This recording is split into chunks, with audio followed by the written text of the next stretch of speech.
Steve is Director of Research at the Hoover Institution.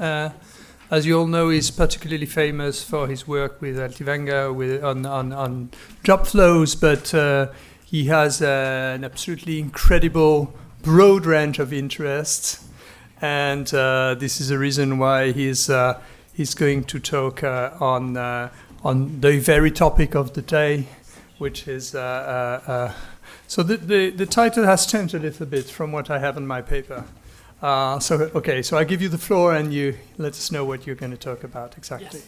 Great, thank you very much.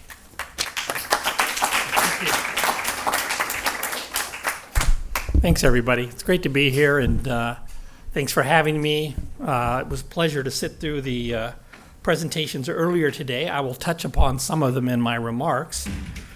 Here's a plan of the talk.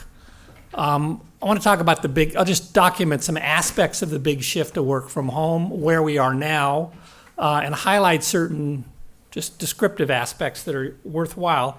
And then I want to talk about, if you step back and think, I don't know if the shift to work from home is the most important transformation in the labor market in the past 100 years. I wouldn't say it's the most important, but it's in the top 5.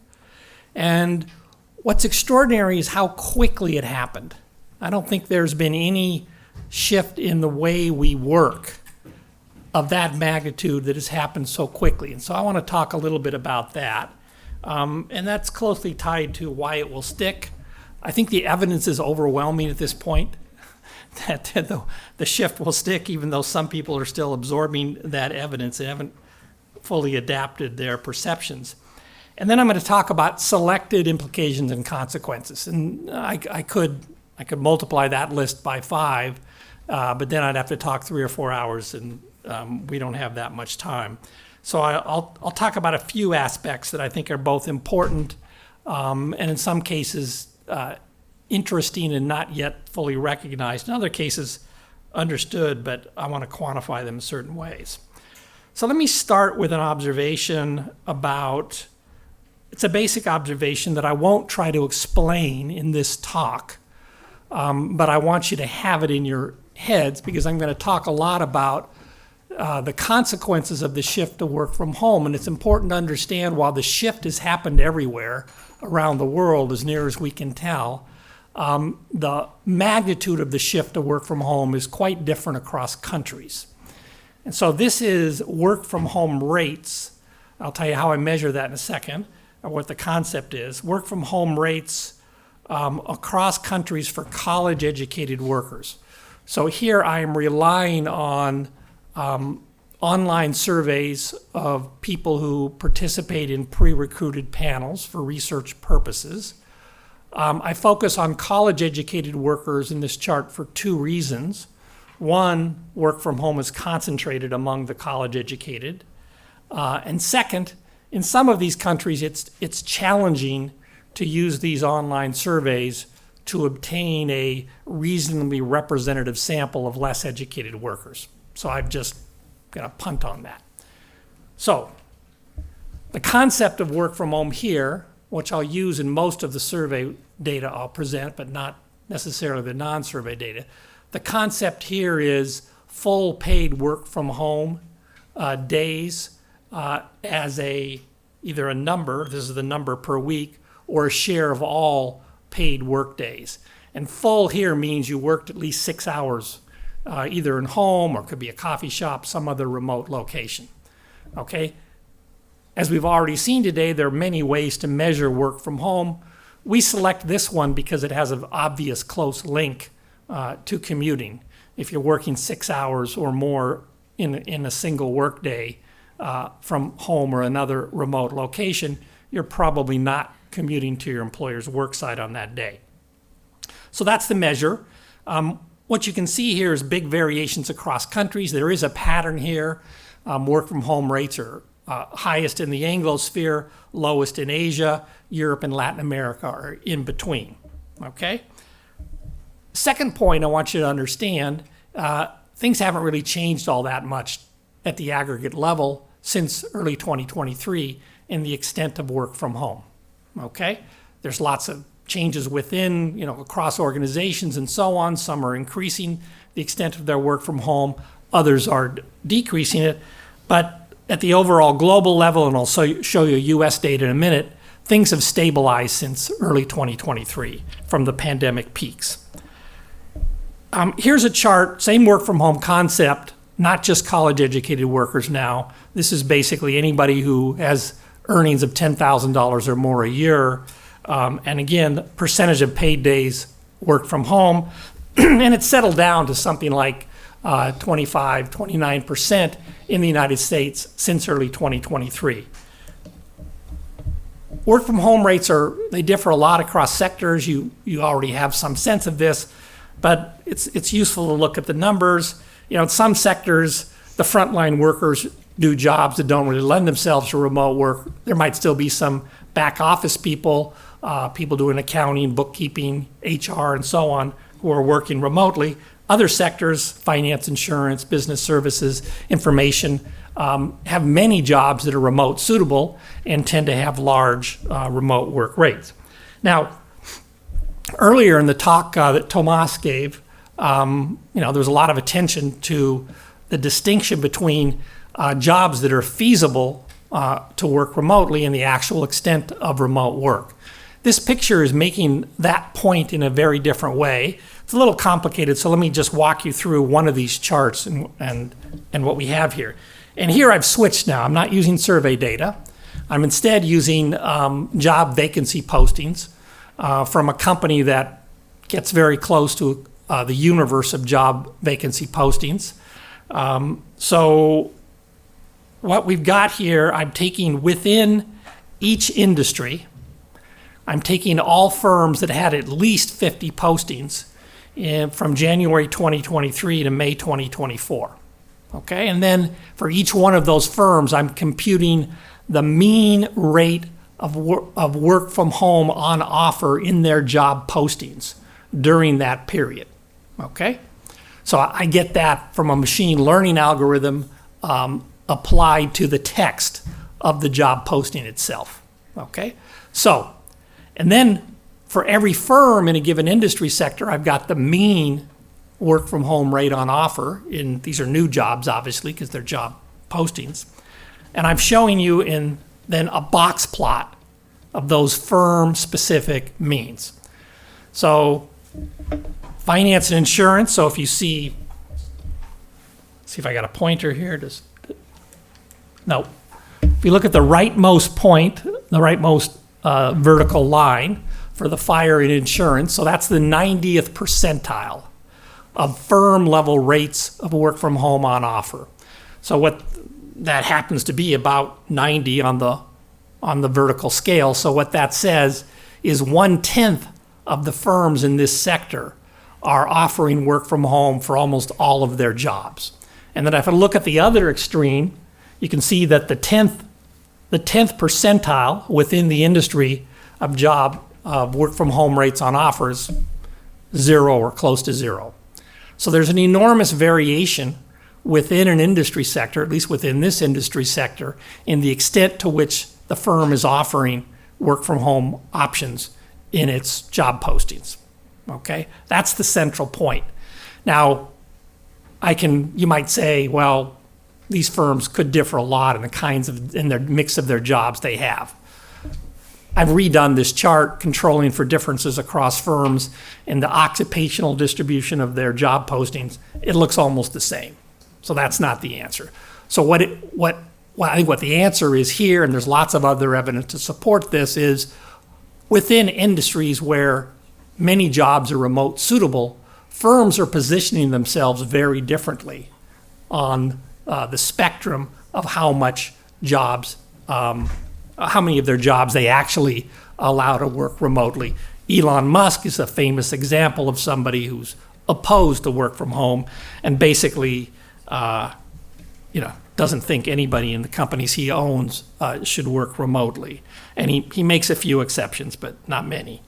Okay, so that's an important thing to understand because there's a lot of heterogeneity on the labor demand side. There's also a lot of heterogeneity of preferences on the labor supply side. People differ a lot in the extent to which they want to work from home. Even although I think most people would like to work from home a day or two a week. That's what the survey evidence says. Now, I want to make two other points that they're slightly subtle. They'll be obvious after I walk you through them, but they're important to get into your thinking, which is the extent of work from home from some value-weighted sense is actually a lot greater than the numbers I've shown you. Because as you already know from earlier presentations today, and it's been widely documented in countries around the world, there's a very strong relationship between educational attainment or earnings and the extent of remote work. So if I were to redo these numbers on, say, an earnings-weighted basis, you'd see much higher work-from-home rates and a much bigger change since 2019, before the pandemic struck. So in that sense, work-from-home rate are actually more important than suggested by the raw numbers that I put here.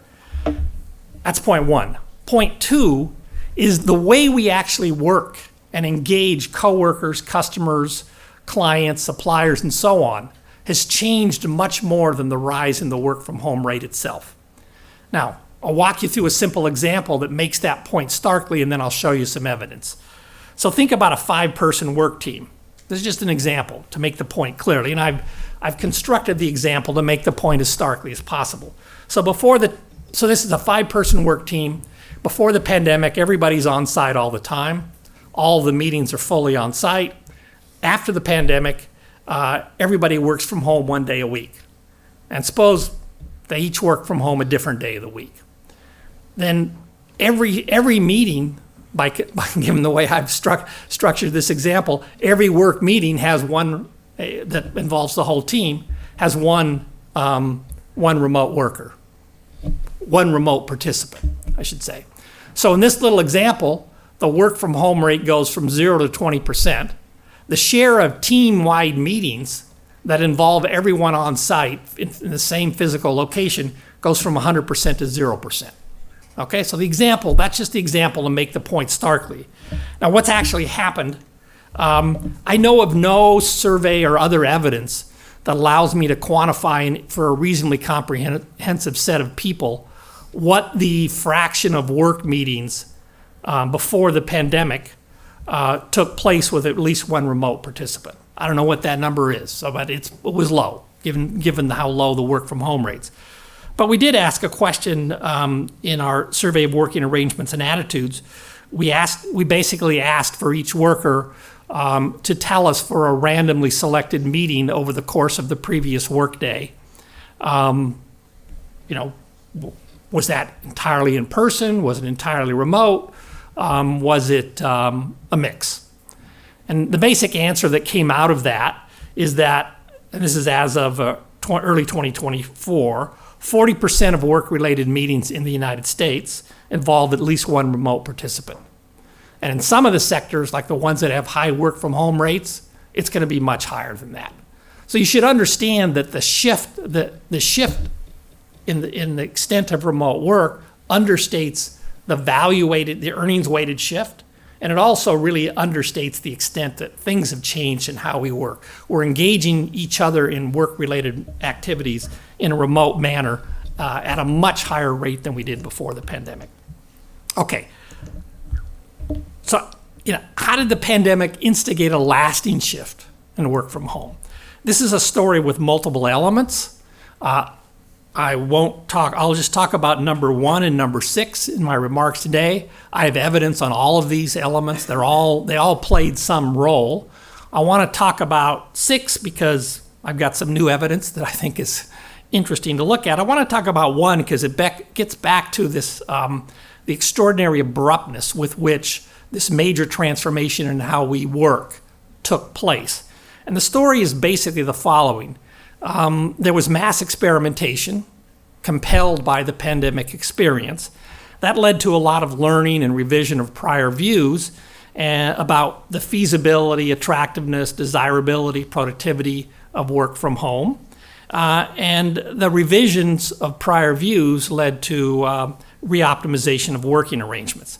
Now, I want to make, there's two distinctions here that I want to, there's two different aspects of this that I want to make clear in your minds. First, a basic, just from a basic statistical decision theory point of view, you shouldn't be surprised if we start out at a corner where everybody works on site all the time, and we force people to experiment with an alternative, that some of them are probably going to have a favorable view and positively revise their assessment of the feasibility, attractiveness, of so on, of remote work, and then revised and then re-optimized working arrangements afterwards.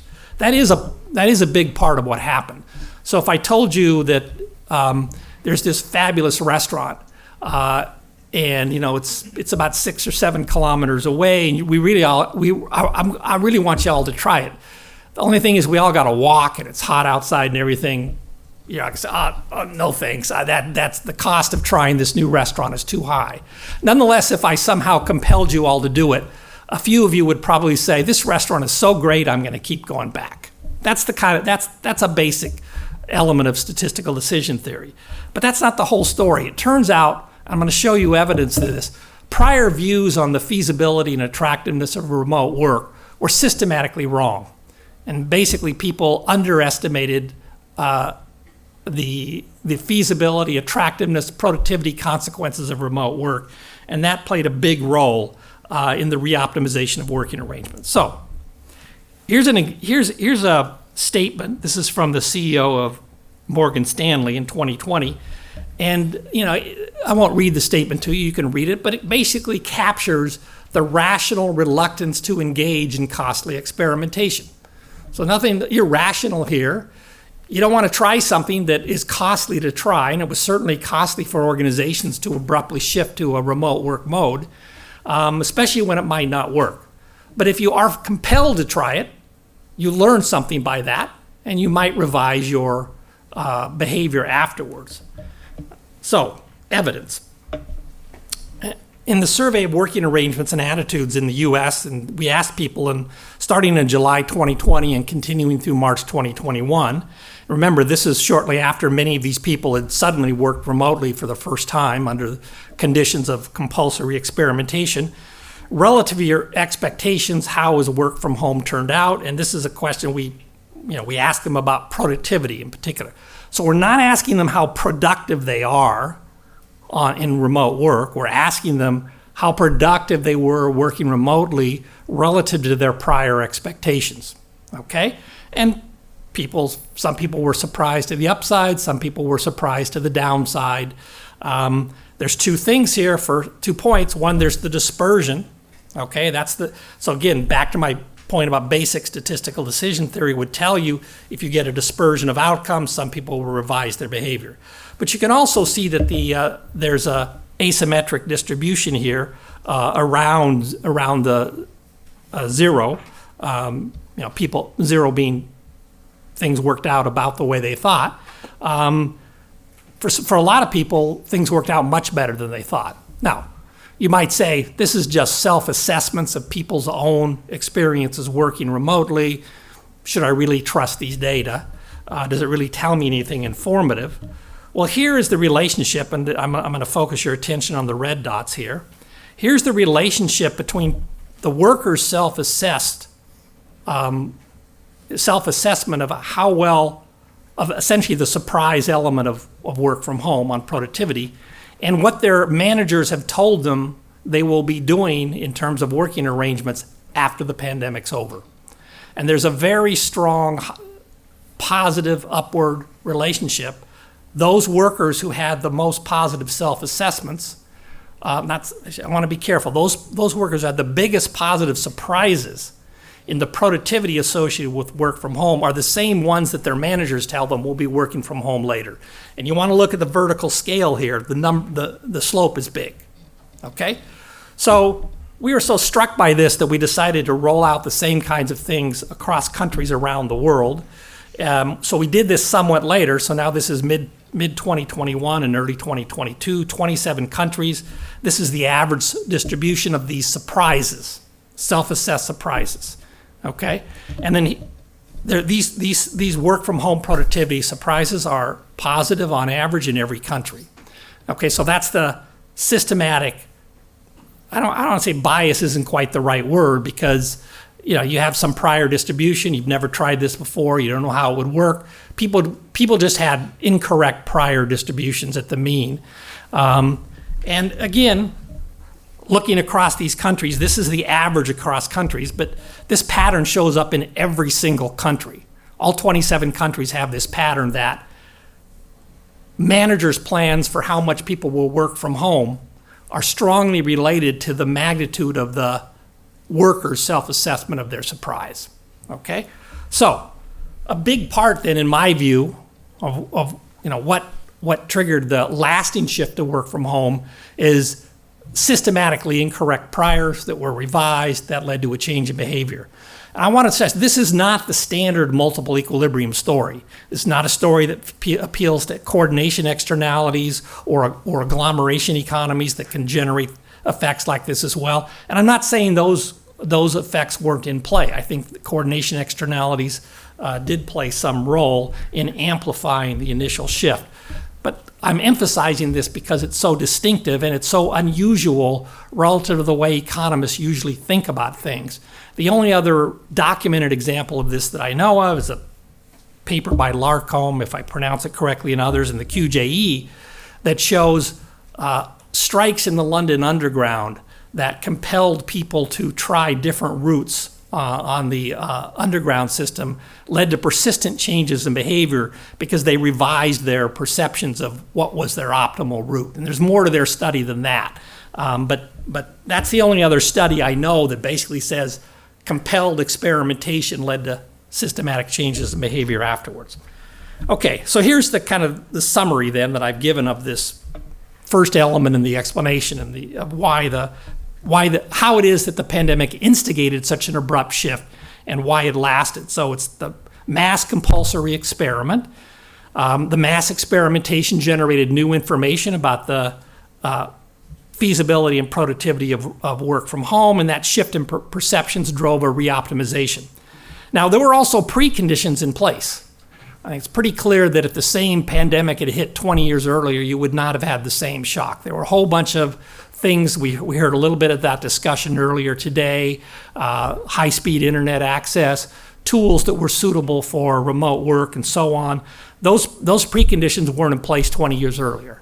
So you wouldn't have had the same response.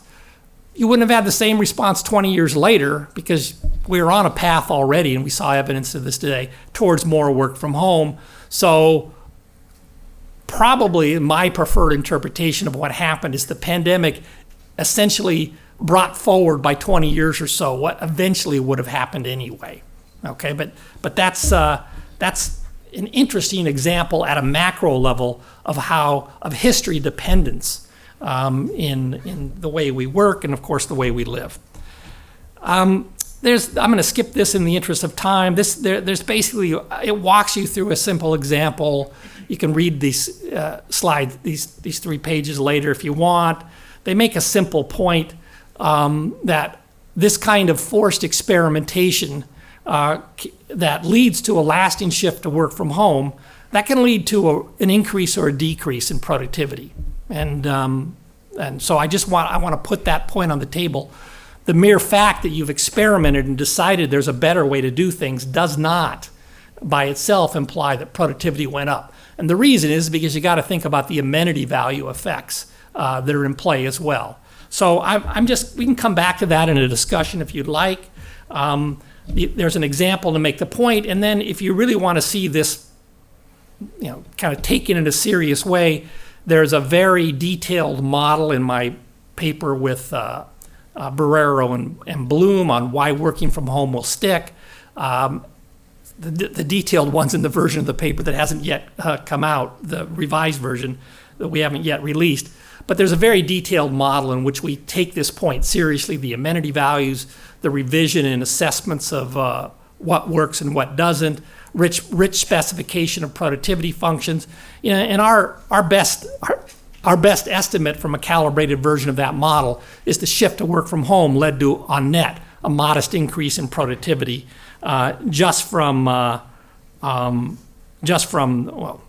there's no coordination externalities or anything or learning by doing in this model. So I don't have time to get into that. I'd need to spend a whole hour to actually flesh that out. So let me talk about some direct benefits of work from home. In my view, they're quite large, and I see a lot of discussion worry about things that strike me as less obvious and probably smaller. So let me give you some sense of this.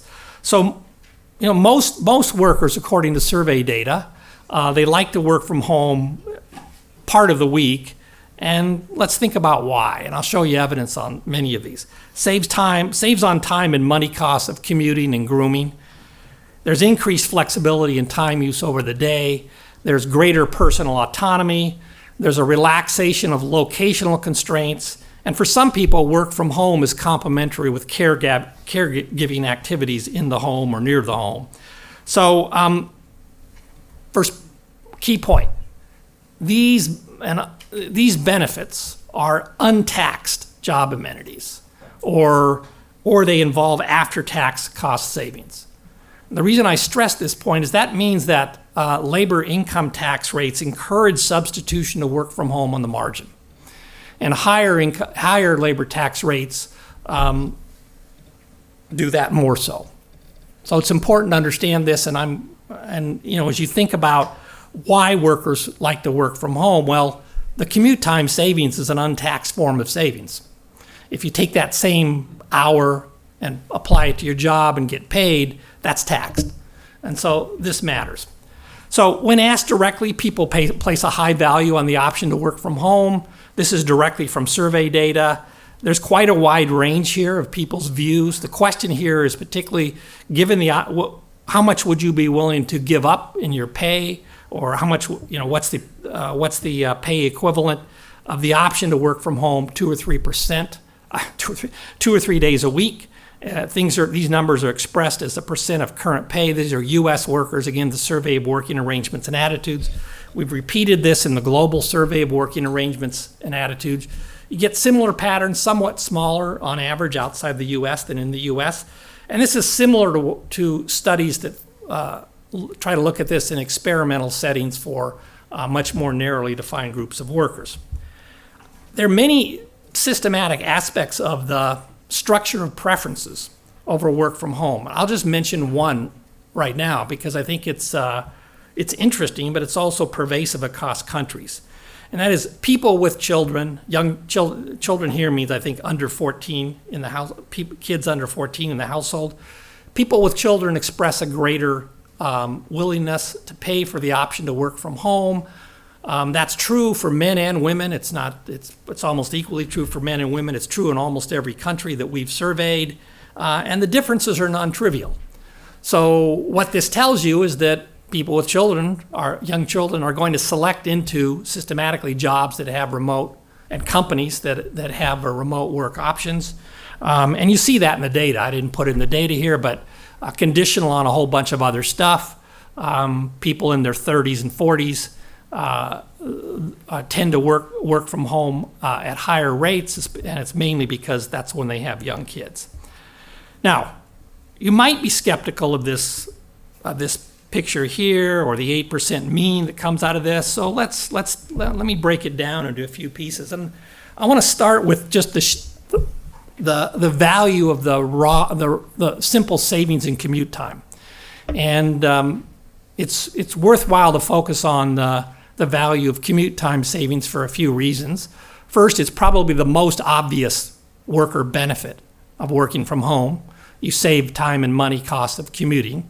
Second, it's one of the easiest to measure directly. Okay, so here I've got the abstract from a study with several co-authors. Again, this is using the Global Survey of Working Arrangements. And I'll just tell you about two of the headline results, and then we'll talk a little bit about how to think about that.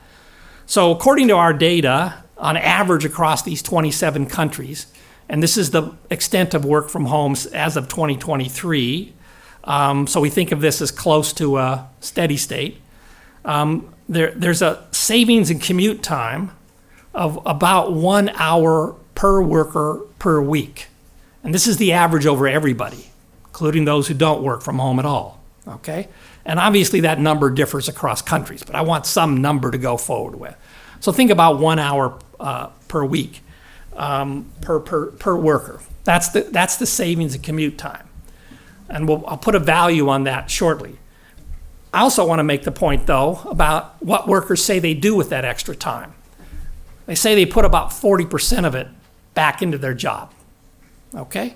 So notice that there's already some benefit to employers from letting workers save on the commute time. It's not just that they might like to do it, they're happier, but according to survey data, they put some of that extra time back into their job. They also put some into leisure, and they put some into caregiving activities. 11% goes to caregiving activities, and that number is higher for people living with children. Okay, so kids benefit as well. They get more time from their parents when their parents work from home. Now, how should we think about this, this time savings? What's the value associated with that? So, Gary Becker wrote a classic paper on time allocation, and what that paper tells me, in Becker's setup, by the way, time is freely allocated across activities. Okay, so that's an abstraction, obviously. And if you take Becker's model and you also assume that time spent commuting is neither more nor less unpleasant than time spent working, then what that model's implication is the value of time savings is equal to the after-tax wage rate per unit time. Okay, so that's a benchmark. There's a lot of later work that identifies reasons why you might want to deviate from that benchmark up or down. I'm not going to talk about that here. I'll just take that benchmark because it gives me a way to quantify the private welfare benefit of the commute time savings. So I just put 2.3% of after-tax earnings without explaining how I got that number. So I got that number very simply. Think of somebody who's working 40 hours a week, commutes 1 hour a day when they have to commute into work. So if you save 1 hour out of that 45 hours you have to devote to work, 1 divided by 45 is about 2.3%. Okay? So that simple calculation combined with Becker's model and the benchmark that comes out of his model says the 1 hour per worker per week time savings is worth 2.3% of after-tax earnings. Okay? So that's a very, that's a hard number, compared to the survey data that I showed you earlier, but at least it's already making the point it's a non-trivial number. Now, work from home and locational flexibility. This is something that I don't think has received enough attention yet. I'm going to show you some evidence on the extent to which this is playing out, and also give you some sense of it's affecting employers, it's affecting cities, it's affecting workers, and I'll show you some data here. And this is brand new work for the most part. So I'm going to switch to yet a different kind of evidence here. So I have this is another team effort here with multiple co-authors. By the way, in my slides, there's a list of references. You can see who all my many collaborators are. So the data I have here is proprietary data from a company called Gusto. Gusto is basically like a small competitor to ADP. They're providing HR and payroll services like ADP. And so we have access to their data. And these data are matched employer-employee data. And we know at a monthly frequency.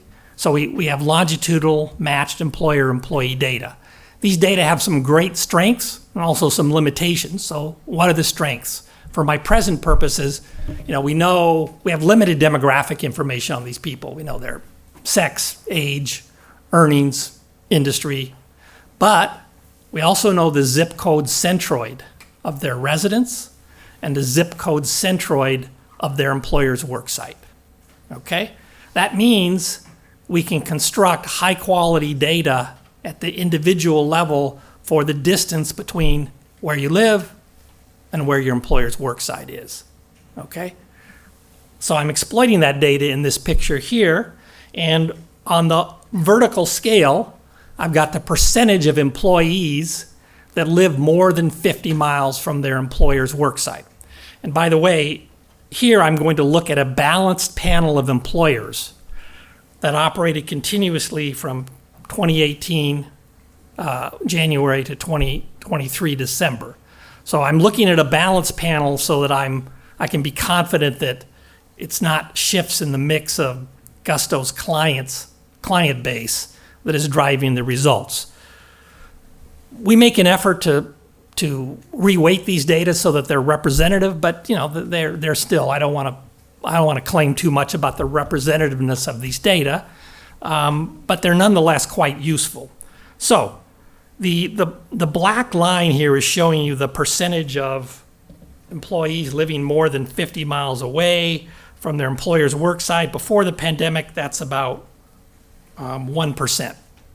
Okay, pretty low. And 50 miles is a long way to commute if you have to commute 5 days a week. And then you see then you see by the end of 2023, it's more than 5% of all employees. That's the black line. Okay. But if you just focus on people who were hired into these firms since March 2020, the number's more like 8%. Okay, and that number is a better indication of where things are likely to asymptote to, because eventually the entire workforce is going to turn over. So there's been a big increase in the share of people who are quite distant from their employer, and that differs greatly by earnings class and by industry sector. So this phenomenon is very much concentrated among the affluent.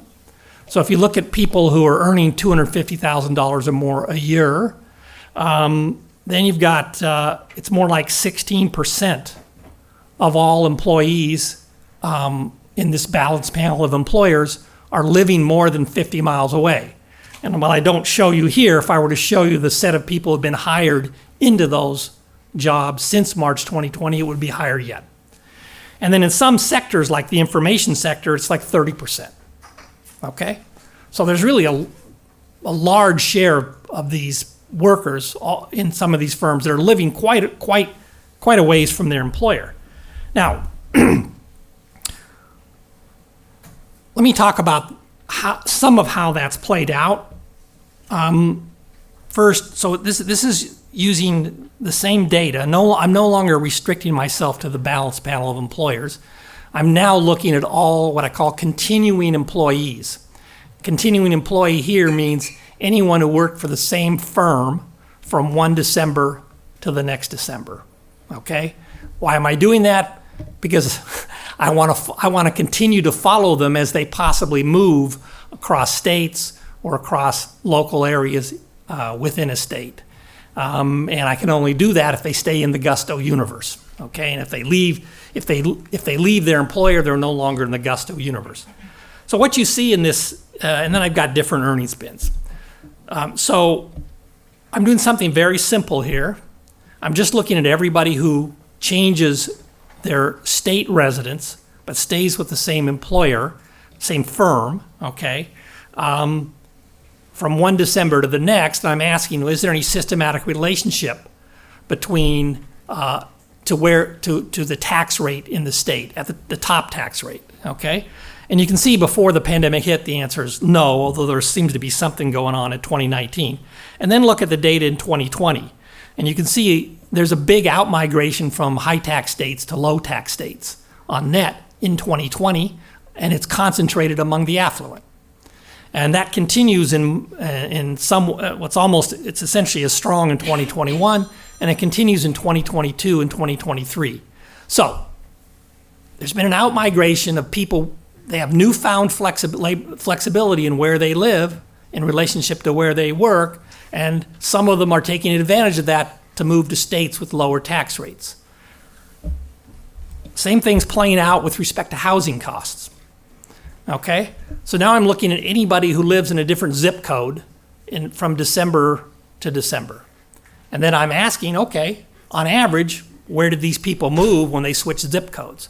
And they moved to zip codes with lower housing costs.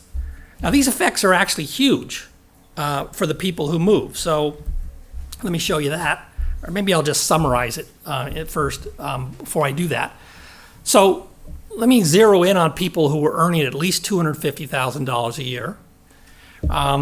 So persons in this group, this earnings group, who moved between states, lowered their top state level income tax rate, this is in 2020, by an average of 5.2 percentage points. That's huge. That's a reduction in your after-tax income tax rate. So, an extreme example of this would be if you move from California to Texas and you're at the top of the earnings distribution, then you go from California, which has top marginal tax rates of 12 or 13%, to Texas, which has no state income tax. So this is a big deal. And you can see that for those people, so the 5.2 percentage point number, that's the average across the United States. For those who earned at least $150,000 a year and switched zip codes, and this could be, you're just moving from an urban core to a suburban fringe, okay? Those people experience a 16% reduction in the cost of residential space. Okay, so again, huge effects. Now, what I want you to note from this is that work from home can yield very large private benefits. Aside from the kinds of things that have received attention in the literature already, so the effects on productivity, the commute time saving stuff I talked about before, personal autonomy, flexibility in time use over the day, and a relaxation of joint location constraints for dual career households. I haven't talked about none of that. That's all, set that aside for the minute. I think all of that is important. This is just arbitraging differences in tax rates and housing costs across space. These numbers are huge. If you think about these numbers and all the other sources of private benefits that come along with work from home, you can see why, especially those workers who've made these kinds of changes, are so resistant to going back to the old way of doing things.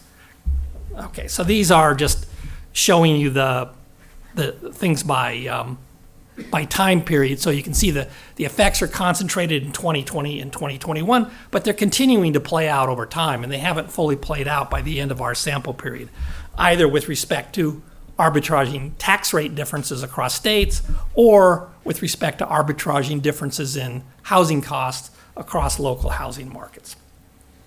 All right, I want to make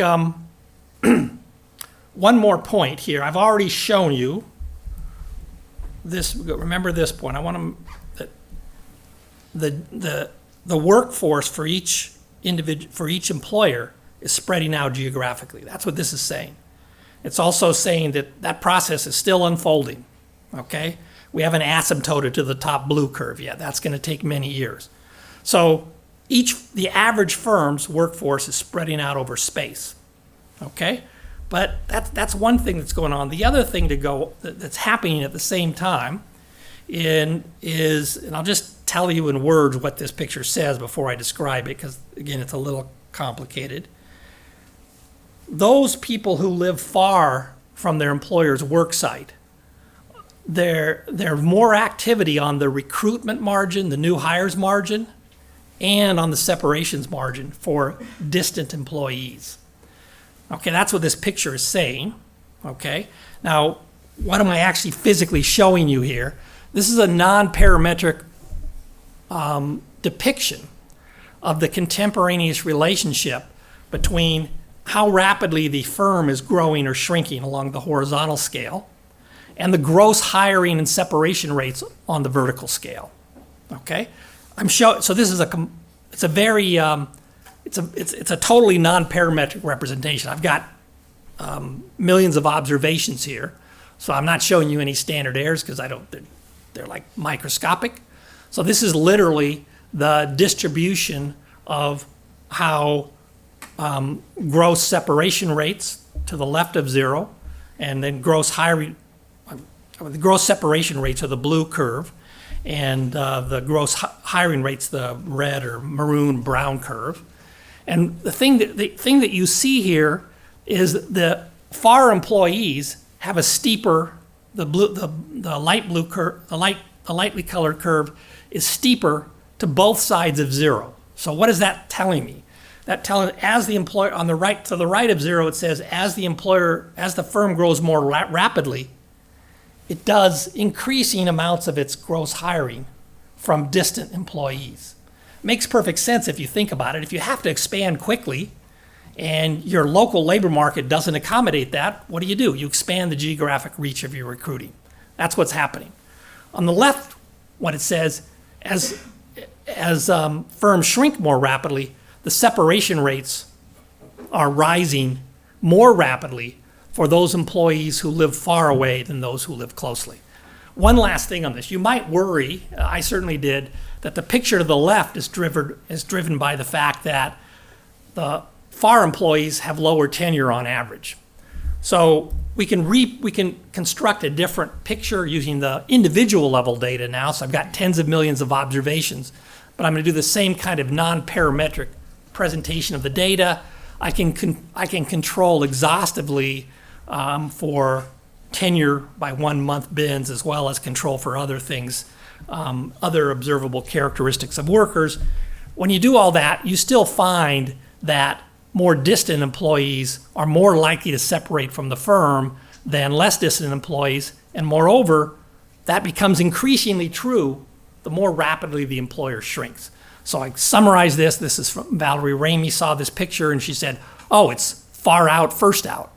So that's basically what's going on here. Far out employees are the first ones to separate, either because the employer lays them off or because they leave. They may have more options. So let me summarize this thing about work from home and locational flexibility.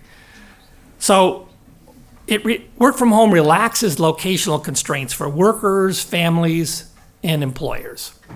And in doing so, something I haven't talked about today, it's come up a little bit earlier, but it is an important phenomenon, I just didn't show you any evidence. It expands employment options for anyone who can work in jobs that are suitable for hybrid or fully remote work. And at least in the United States, maybe less so in Europe, there's a large share of the working age population that has mobility impairments because they're obese or they have diabetes that leads to joint problems and so on over time. There's a lot of people in the United States who just find it physically taxing to commute into work 5 days a week. They might be able to manage it 2 days a week, but 5 is just like, no, I'd rather collect my disability check. And there are people who've got social, psychological issues that make it hard to work in close proximity to large numbers of other people. If you add up all the people who are in one of these categories where they find it physically or psychologically taxing to go to work 5 days a week while working remotely some or all of the time, can draw them into the workforce. And there's evidence emerging that in fact is happening in a pretty significant way in the United States. I don't know the literature for other countries. There may be evidence for others as well. So 2, it expands residential location options for individuals and families. I showed you evidence that is playing out in a very powerful way, at least for some people. It also relaxes joint location constraints for working couples. This is another big deal. I haven't presented any evidence on that today, but if you think about professional couples in particular with skills that might only be suitable in highly urbanized environments, if they can't find suitable pairs of jobs in the same location, then they've either one of them has to switch to some other kind of job that's much less suitable for their skill set, or they have to live apart much of the time. Neither of those looks very attractive. I've shown you some evidence that it allows businesses to recruit more broadly. I didn't emphasize it here today, but more broadly means you can often tap into lower wage labor markets or labor markets that have deeper talent pools than the labor market in which your firm is located. And you can do all that without relocating the business itself. And then the last thing I want to talk about briefly, it diffuses the labor market footprint for individual employers. I think this is actually quite an important development, because what it means is that future labor market downturns, whether they're associated with recessions or labor market restructuring, will bring less hardship for the people who lose jobs than we've seen in the past. I want to be careful of the statement I'm making. Conditional on the extent of job, I'll put it a different way. Conditional on the extent of job loss at any given point in time in an economy, the burden on individual workers, their families, their communities is greater when that job loss is highly concentrated in space. So one of the reasons, I had David Otter talking here yesterday, and he mentioned this actually, one of the reasons the China shock had such negative effects is it hit manufacturing workers. Where and when did that happen? It happened predominantly, and this is not just due to the China shock, but if you look over the whole post-war period, manufacturing is a highly cyclical sector. So when manufacturing workers lost jobs, it was usually during recessions when lots of other people with the same skill sets were losing jobs at the same time. The point David emphasized yesterday is the spatial concentration of particular types of manufacturing industries and jobs. So the deindustrialization process had negative effects on individuals, families, and communities, in large part because the job loss was concentrated in time and space. This is telling you that going forward, aside from the fact manufacturing is just a much smaller share of jobs in pretty much in most countries around the world, certainly in rich countries, than it was in decades past. This is another thing pushing in the same direction. So this is one reason, by the way, I think I'm a little less concerned about the labor market fallout of AI than some people are. I think a better model for AI going forward is something like automatic teller machines or the replacement of human telephone operators and so on. Those were changes that occurred gradually over time, and they were spatially diffused in their impact. There's lots more we could talk about here. I got 2 minutes. I'm going to skip the case study, which you can also take a look at if you want. This is based on a Turkish company, and just stop here.